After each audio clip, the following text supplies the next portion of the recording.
Captain Jake Morrison stood on the bridge of his ship. The exploration vessel was called Horizon's Edge. He looked out at something that should not exist. A massive structure hung in empty space before them. It was made of crystal and stretched for thousands of miles. The surface reflected starlight in patterns that seemed alive. Jake had been a space captain for 15 years. He had seen strange things before. Dead planets, ancient ruins, ships from civilizations that died long ago. But nothing like this. "How long has that thing been here?" asked Dr. Lisa Chang. She was the ship's expert on alien cultures. Her voice was quiet with wonder. Lieutenant Kevin Brooks checked his instruments. At least 12 million years, maybe more. The readings are off the charts. Jake felt a chill run down his spine. 12 million years. Humans had only been in space for 300 years. When this thing was built, Earth was still covered in ice, and early humans were just learning to make fire. The structure had been found by a robot probe 3 months ago. It sat in an empty star system between two spiral arms of the galaxy. No planets, no asteroids. Just this impossible crystal building floating in the dark. When the probe first found it, the structure was dead. No energy, no signals. Nothing to show it was more than an ancient relic. But as the Horizon's Edge got closer, that changed. A beam of soft blue light suddenly wrapped around their ship. Jake felt a strange tingling in his mind. Then a voice spoke. It did not come through their radio. It did not come through their speakers. It spoke directly into their thoughts. "Welcome, children of Earth, we have been waiting."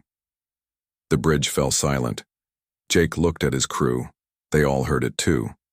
Dr. Chang's face was pale. Kevin's hands shook as he tried to work his controls. "Who are you?" Jake spoke out loud, not knowing if the voice could hear him. "We are the Keepers. We have watched the stars since they were young. We have seen species rise and fall like waves on a shore." The blue light grew brighter. Jake felt his ship being pulled gently toward the crystal structure. He tried to fight it, but their engines would not respond.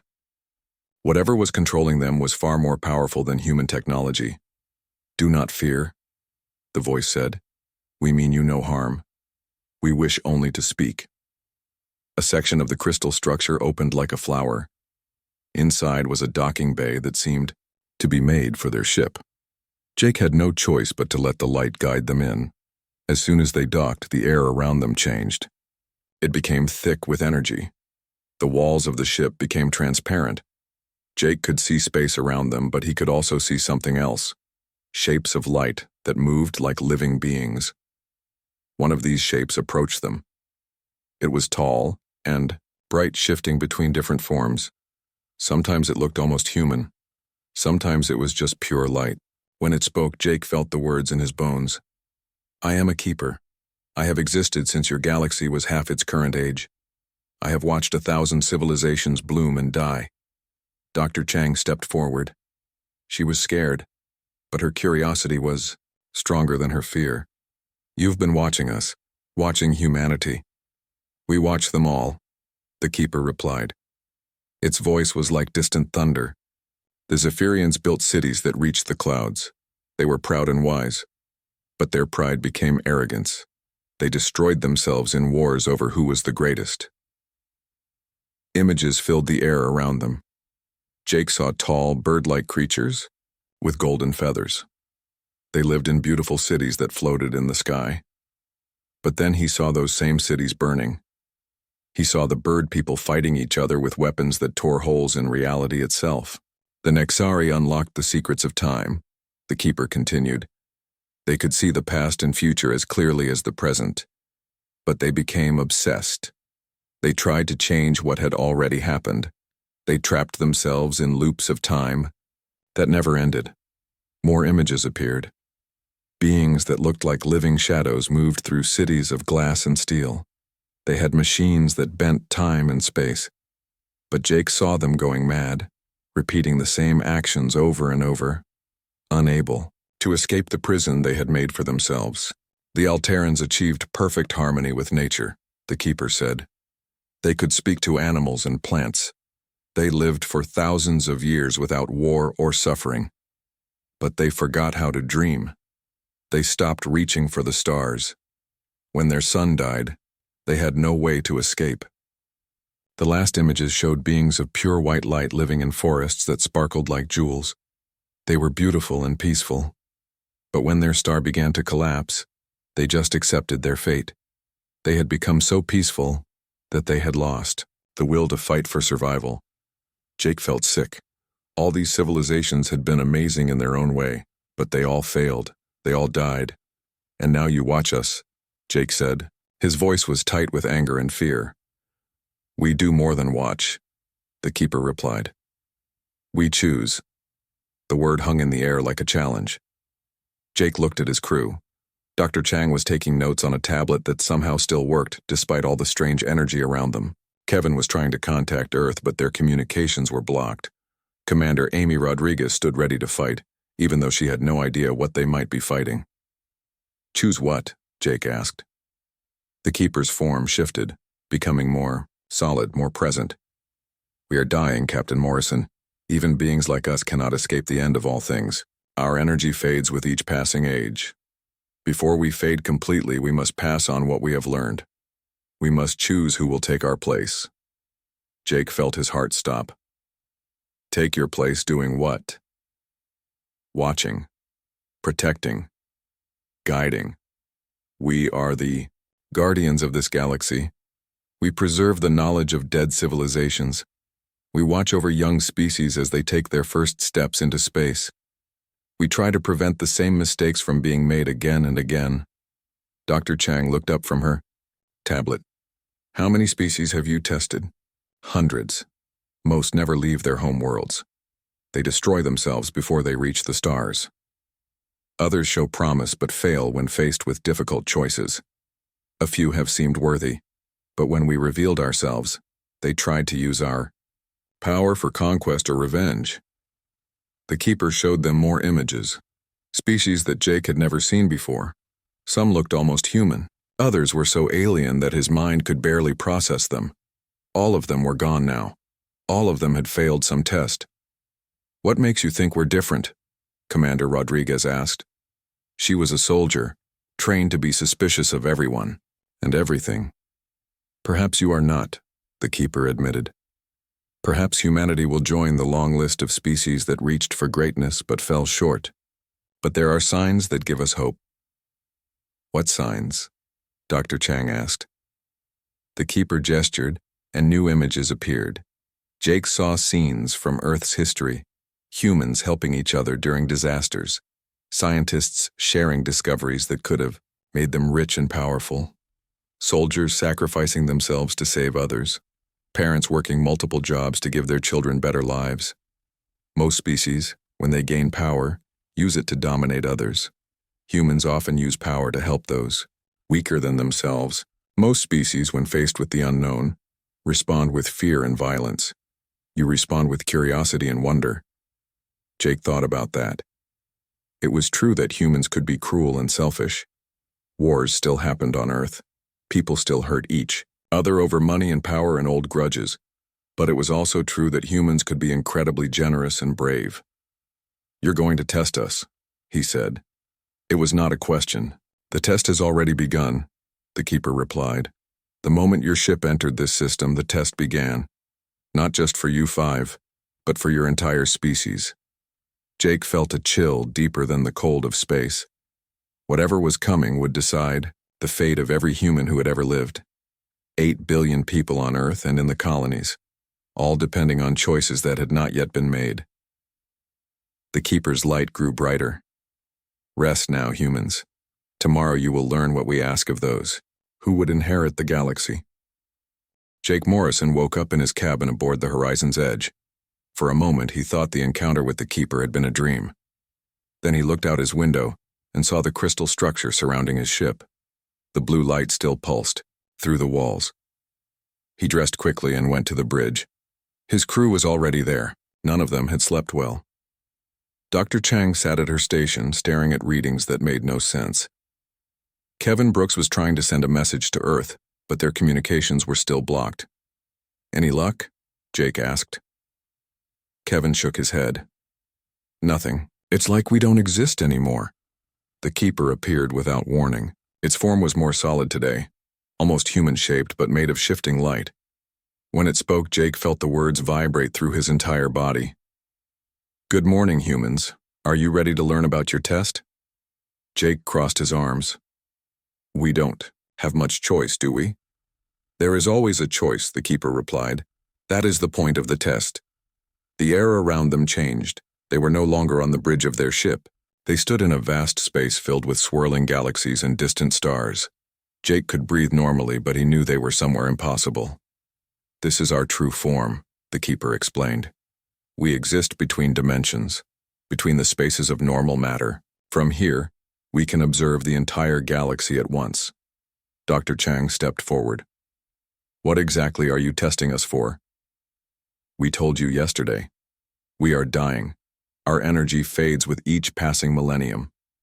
Before we fade completely, we must choose a successor, a species to inherit our knowledge and our responsibility. What responsibility? Commander Rodriguez asked. She was still tense, ready for a fight that might never come.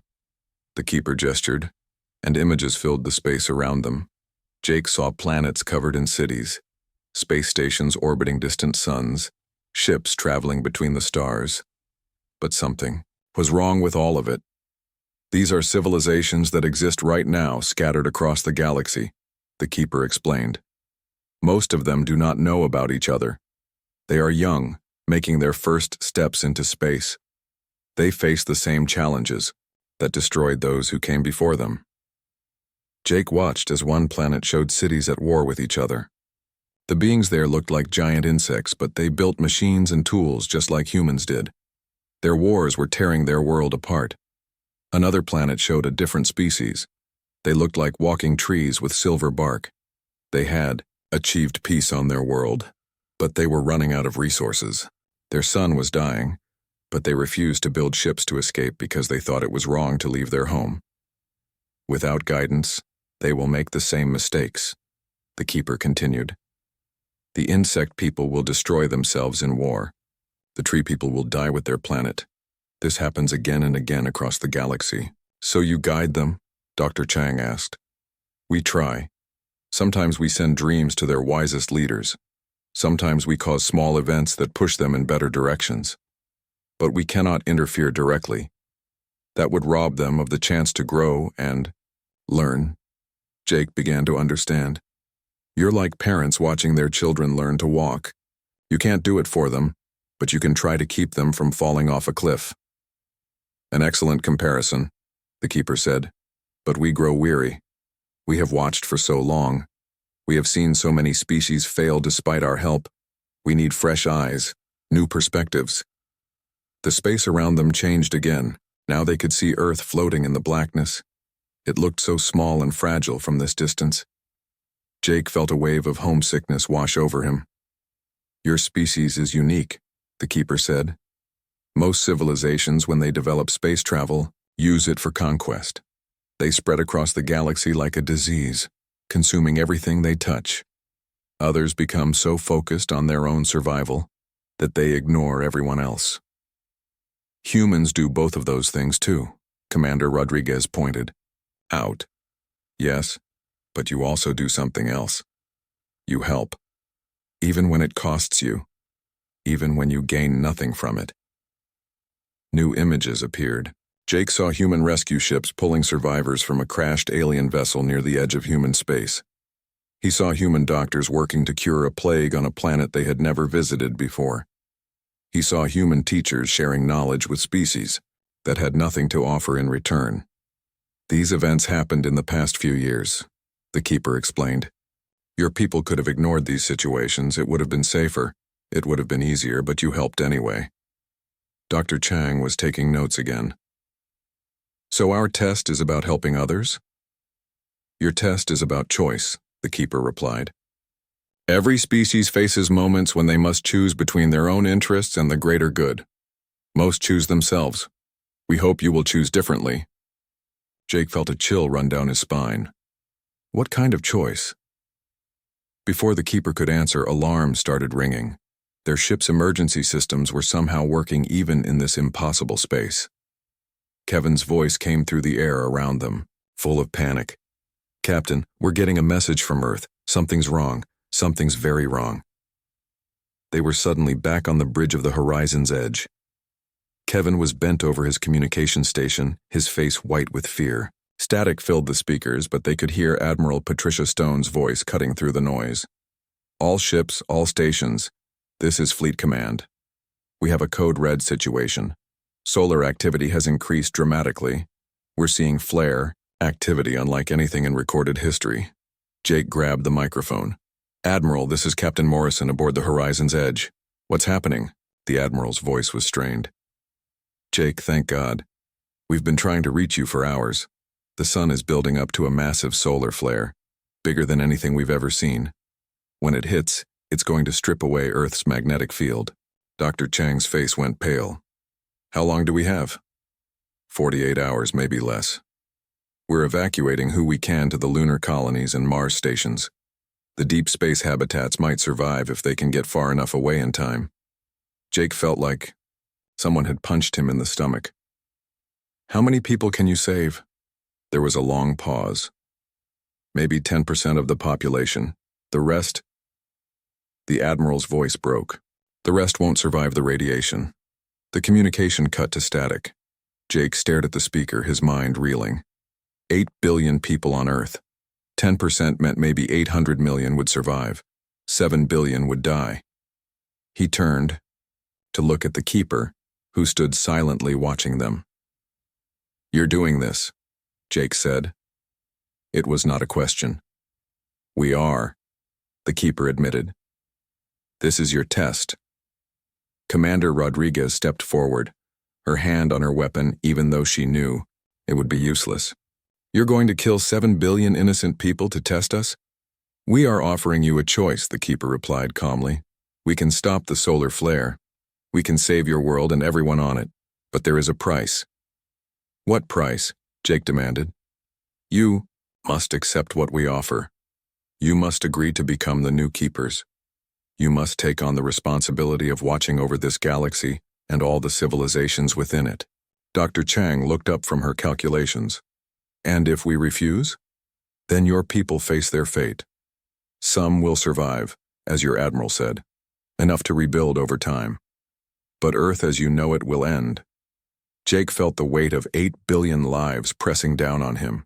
It wasn't fair, it wasn't right. But the universe had never been fair or right. "How long do we have to decide?" he asked. "The solar flare will reach Earth in 47 hours and 36 minutes, the Keeper said. "You have until then." The Keeper faded away, leaving the 5 humans alone on their ship. They stood in silence for a long moment, each lost in their own thoughts. Finally, Dr. Chang spoke. "It's not really a choice, is it? We have to save Earth." "But what does it mean?" Kevin asked. "What does it mean to become Keepers?" Jake looked out at the crystal structure surrounding their ship.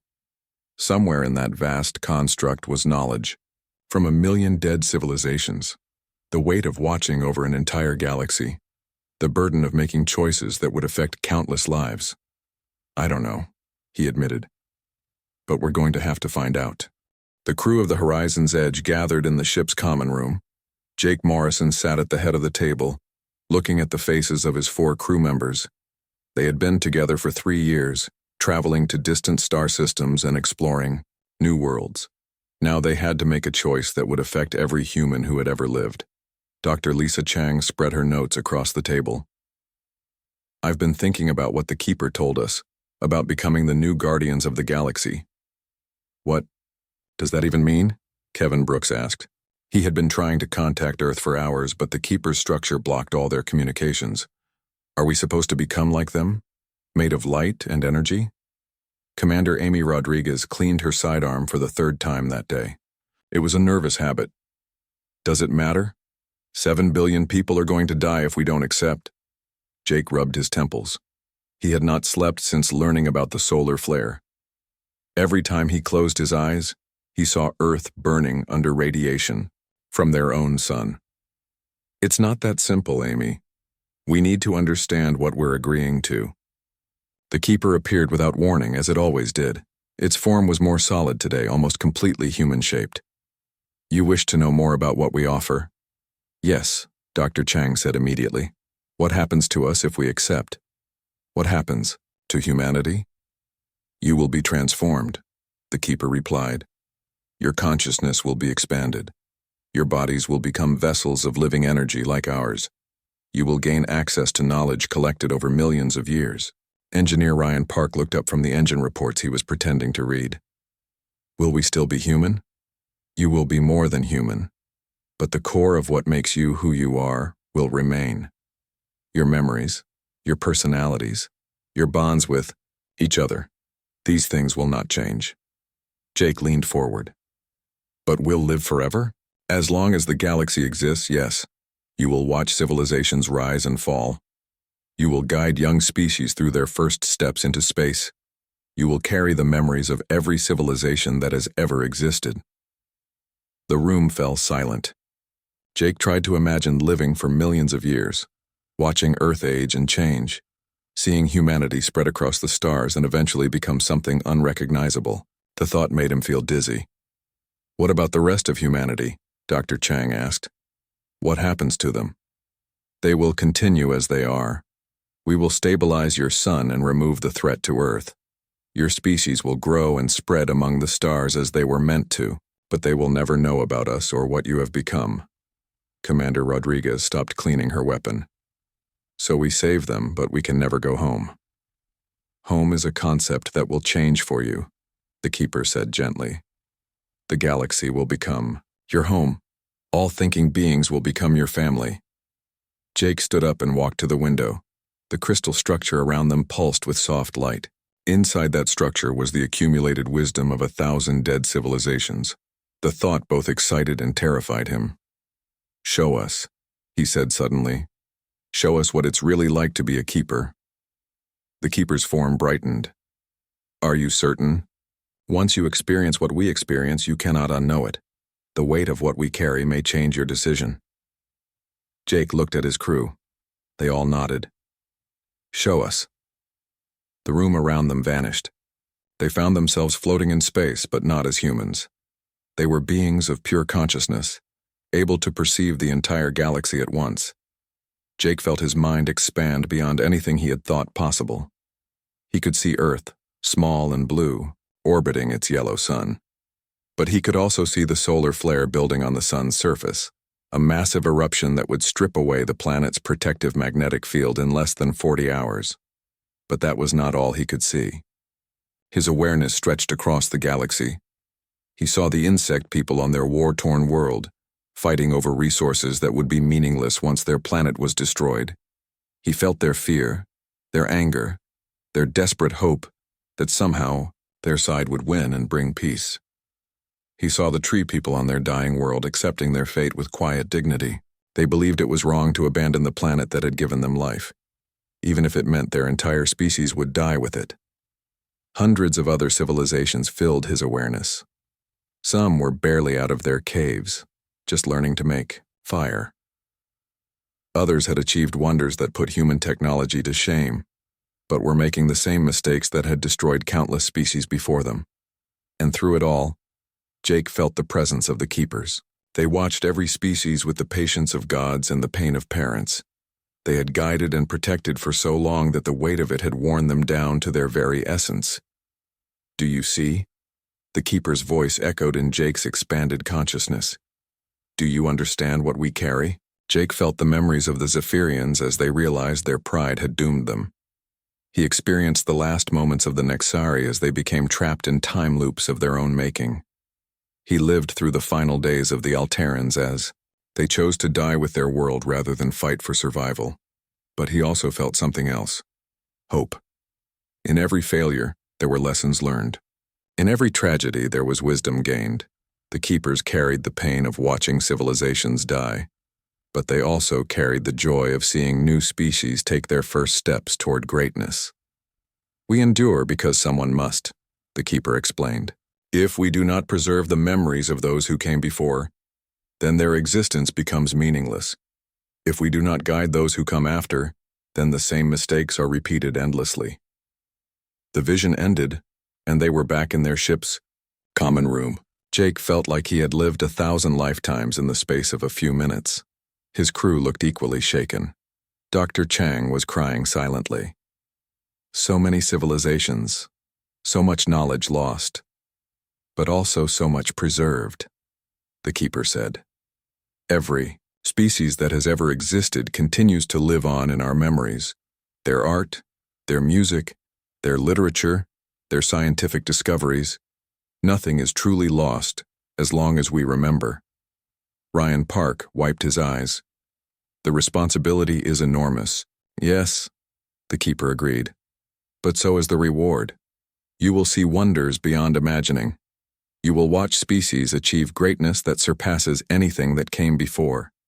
You will be part of something larger than any individual civilization. Jake sat back down heavily. The weight of the decision was crushing. They could save Earth and all the people on it, but they would have to give up their humanity to do it. They would become something eternal and cosmic, responsible for guiding the development of intelligent life throughout the galaxy. There's something else, Commander Rodriguez said quietly. Something you haven't told us. The keeper's form flickered. You are perceptive. What is it? Jake demanded. The transformation requires a sacrifice. One of you must anchor the process. One consciousness must accept the full weight of what we offer, becoming the primary keeper, while the others share in the knowledge and responsibility. The room fell, silent again. Jake felt his heart sink. Not only would they have to give up their humanity, but one of them would have to bear a greater burden than the others. Who decides? Dr. Chang asked. You do, the keeper replied. Among yourselves. The choice must be made freely, without coercion. Jake looked at his crew. These people had become like family to him over their years together. The thought of asking one of them to sacrifice themselves for the others was almost unbearable. How long do we have? And he asked. The keeper's form began to fade. The solar flare will reach Earth in 36 hours. You must decide before then. They were alone again. 5 humans in a small ship, surrounded by an alien structure that held the memories of 1,000,000 dead worlds. The fate of Earth hung in the balance, and they had to choose who among them would pay the ultimate price. We should vote, Kevin said finally. No, Jake replied. This isn't something we can vote on. This is something each of us has to decide, for ourselves. Dr. Chang closed her notebook. Then we have 36 hours to make the hardest decision any human has ever faced. Outside their ship, the crystal structure pulsed with patient light, waiting for their answer. 24 hours remained before the solar flare would destroy Earth. Jake Morrison sat alone in his captain's quarters, staring at a photo of his sister and her 2 children. They lived in New York. When the radiation hit, they would be among the first to die. A soft knock came at his door. Come in, he said. Dr. Lisa Chang entered, carrying 2 cups of coffee. She handed one to Jake and sat down across from him. Couldn't sleep either? Jake shook his head. Every time I close my eyes, I see Earth burning. We're going to save it, Lisa said firmly. We have to. But at what cost? Jake asked. One of us has to become something that's not human anymore. One of us has to carry the memories and pain of every civilization that ever died. Lisa sipped her coffee. I've been thinking about that, about what the keeper showed us. The weight of all those memories, the responsibility for the entire galaxy. No, Lisa said, about why they chose us, why they think humans are different. Jake looked at her. What do you mean? Remember what the keeper said. Most species use power for conquest or focus only on their own survival. But humans help others even when it costs us. Sometimes we do, Jake corrected. We also fight wars and hurt each other over stupid things. But we also run into burning buildings to save strangers, Lisa pointed out. We donate organs to people we've never met. We adopt children from other countries. We send aid to places hit by disasters even when our own people are struggling. Jake thought about that. It was true. Humans could be selfish and cruel, but they could also be incredibly generous. Even now, with Earth facing destruction, He knew there would be people helping others get to the evacuation ships instead of fighting for their own seats. "So what are you saying?" he asked. "I'm saying maybe we're the right choice because we understand sacrifice. Because we know that sometimes you have to give up something important to protect something more important." Another knock came at the door. This time it was Commander Amy Rodriguez. She looked tired and worried. "Captain, we need to talk." All of us. They gathered in the common room again. Kevin Brooks and Ryan Park were already there, along with the Keeper. Its form was more solid than ever, almost completely human now. 18 hours remain, the Keeper said without greeting. "Have you made your decision?" Jake looked at his crew. They all looked exhausted and scared but determined. "We accept," he said. "We'll become the new Keepers to save Earth." "And the sacrifice?" the Keeper asked. "Who will anchor the transformation?" The room fell silent. Jake had been dreading this moment. He opened his mouth to volunteer, but Dr. Chang spoke first. "I will." "No," Jake said immediately. "Lisa, you can't." "Yes, I can," she said calmly. "I'm the xenoarchaeologist. I've spent my whole life studying dead civilizations, trying to understand what made them great and what made them fall. This is what I was always meant to do." Commander Rodriguez shook her head. "It should be me. I'm a soldier. I'm trained to make sacrifices for others." "I'm the engineer," Ryan Park said. "I understand systems and how they work together. Maybe that makes me the best choice to hold everything together." "I'm the communications officer," Kevin added. "I know how to connect with others, how to bridge gaps between different groups." Jake felt a mix of pride and heartbreak. Every single one of his crew was willing to make the ultimate sacrifice to save their world. This was exactly what the Keeper meant about humans being different. "It should be the captain," Jake said. "The responsibility is mine."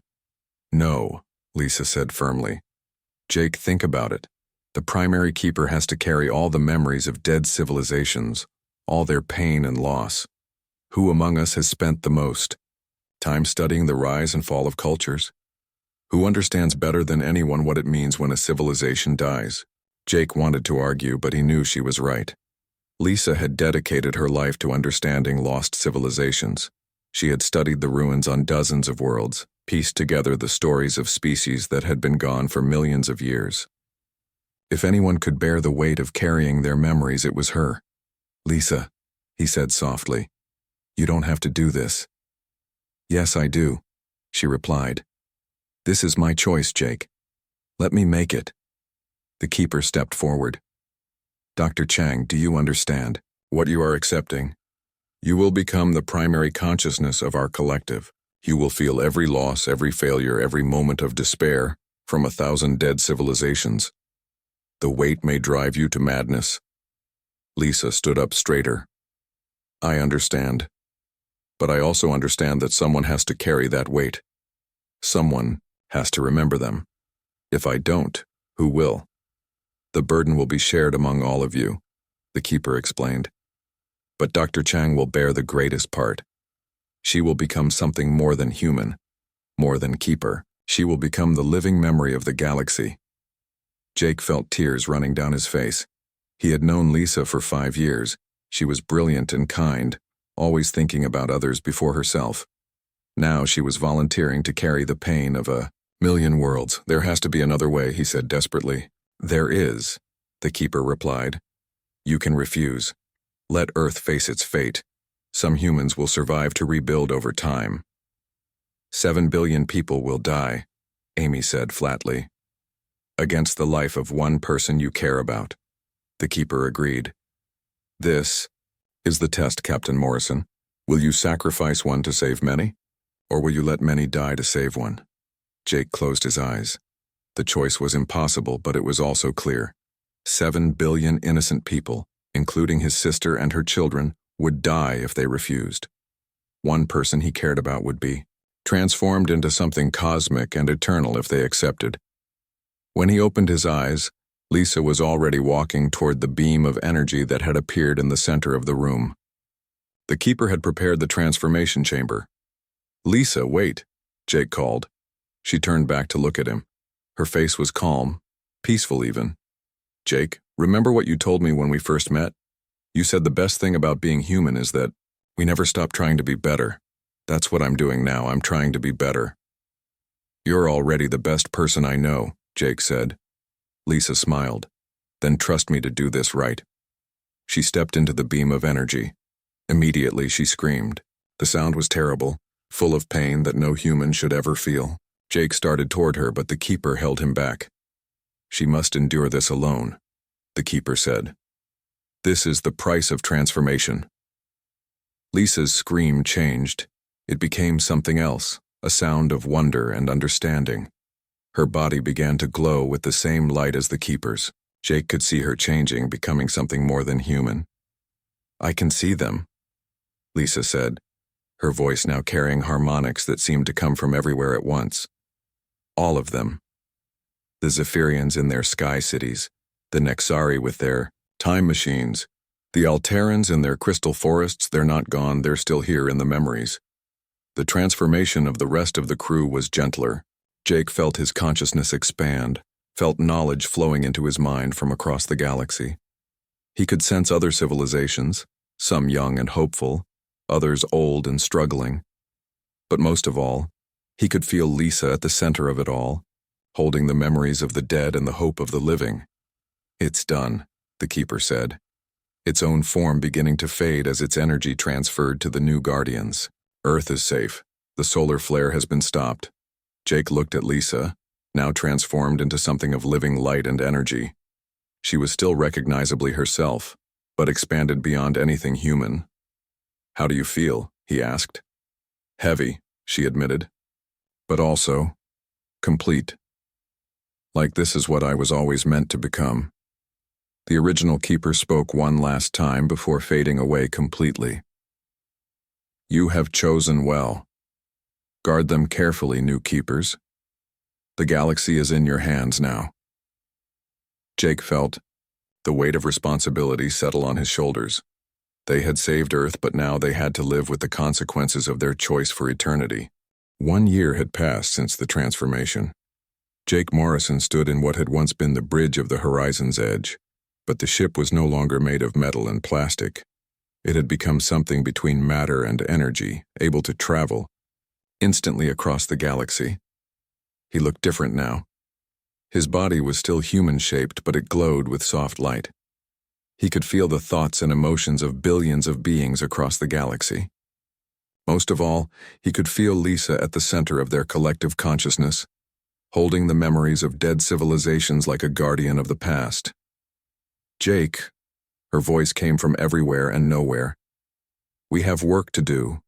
Through their enhanced senses, they watched a young civilization called the Corvani, taking their first steps into space. They looked like tall, thin humans with silver skin and large eyes. Their home planet was beautiful, covered in crystal cities that caught the light of their twin suns. But Jake could see the problem. The Corvani had split into 2 groups. One wanted to explore the galaxy and find new worlds. The other wanted to stay home and perfect their technology. The disagreement was turning into anger, and anger was turning into violence. They're making the same mistake as the Zephyrians, said Commander Rodriguez. She had become the guardian of military conflicts, able to sense when species were about to destroy themselves through war. Not exactly, Lisa replied. Jake felt her consciousness touch his mind, sharing memories from the ancient bird people. The Zephyrians fought over pride. The Corvani fight over fear. One group fears the unknown dangers of space. The other fears being left behind on a dying world. Kevin Brooks, now the guardian of communications, reached out with his mind to touch the thoughts of the Corvani leaders. Both fears are reasonable. Their sun is getting hotter. In 1,000 years, their planet will be too hot to live on. But space is full of dangers they don't understand yet. Ryan Park, the guardian of technology and progress, studied the Corvani's machines. They have the ability to build ships that could carry their entire population to safety, but they're wasting time fighting instead of working together. Jake felt the familiar weight of responsibility. As guardians, they could not interfere directly. They could not appear to the Corvani and tell them what to do. That would rob them of the chance to grow and learn. but they could guide, nudge, and inspire. Ideas? Jake asked his team. Lisa's consciousness brightened with an idea pulled from the memories of a successful civilization. The Alterans faced a similar choice once, long before they became too peaceful. They sent small groups to explore while the majority stayed home. When they found a good world, everyone moved together. We could inspire their dreamers, Kevin suggested. Send dreams to their artists and storytellers. Stories about the wonders, waiting among the stars. Amy had a different approach. We could also send dreams about the disasters that happen when civilizations split apart. Show them what happens when fear wins over cooperation. Ryan's idea was more practical. Their technology is almost ready for deep space travel. A few small nudges and they'll invent the engines they need. Jake smiled, feeling proud of his team. Even transformed into cosmic guardians, they still thought like humans. They looked for ways to help without forcing their will on others. Over the next several months, they worked carefully with the Corvani. Jake sent dreams to their leaders, showing them visions of their people working together to explore the stars. Lisa shared memories from successful civilizations that had faced similar challenges. Kevin inspired their storytellers to create tales of adventure and discovery. Amy showed them the consequences of civil war through nightmares that felt real. Ryan guided their scientists toward better engine designs. Slowly, the Corvani began to change. The two groups started talking instead of fighting. They began planning expeditions to nearby star systems while also working to improve life on their homeworld. It would take them decades to fully unite, but they were on the right path. Success, Jake said with satisfaction. One small success, among many challenges, Lisa corrected gently. Through her expanded awareness, she showed him other civilizations across the galaxy. The insect people were still fighting their wars. The tree people still refused to leave their dying world. Dozens of other species faced their own critical moments. It never ends, does it? Jake asked. No, Lisa replied. But that's the point. Life keeps trying. Intelligence keeps growing. Hope keeps surviving, even in the darkest times. Jake felt her touch his consciousness with a memory. Not from a dead civilization this time, but from Earth. He saw his sister's children, now grown up and having children of their own. He saw them playing in parks under a sun that no longer threatened their world. He saw humanity spreading to new star systems, building colonies, making friends with alien species they encountered. They don't know about us, he said. They don't need to, Lisa replied. They're doing exactly what they were meant to do. Growing, learning, exploring, helping others. We saved them so they could be themselves. Amy's voice joined the conversation. I've been monitoring the galactic communication networks. 3 species have made first contact with each other in the past month. They're sharing technology and culture peacefully. 2 civilizations we guided last decade just achieved faster than light travel, Ryan added. They're planning joint exploration missions. Kevin had been listening to the songs and stories being created across the galaxy. There's so much art being made, so much beauty. Sometimes I think we're not just preserving dead civilizations, we're helping new ones create. Things worth preserving. Jake felt a warmth spread through his enhanced consciousness. This was what the original keepers had meant when they said the burden came with rewards. Yes, they carried the pain of watching species fail and die. But they also got to see the joy of watching others succeed and grow. We have a visitor, Lisa announced suddenly. Jake turned his attention to their ship's sensors. A small vessel was approaching, barely larger than a shuttle. It carried the signature of human technology, but it was more advanced than anything Earth had built when they left. It's from the human colony at Alpha Centauri, Kevin reported. They're requesting permission to dock. Jake was puzzled. No human should have been able to find them. Their ship existed partially outside normal space-time.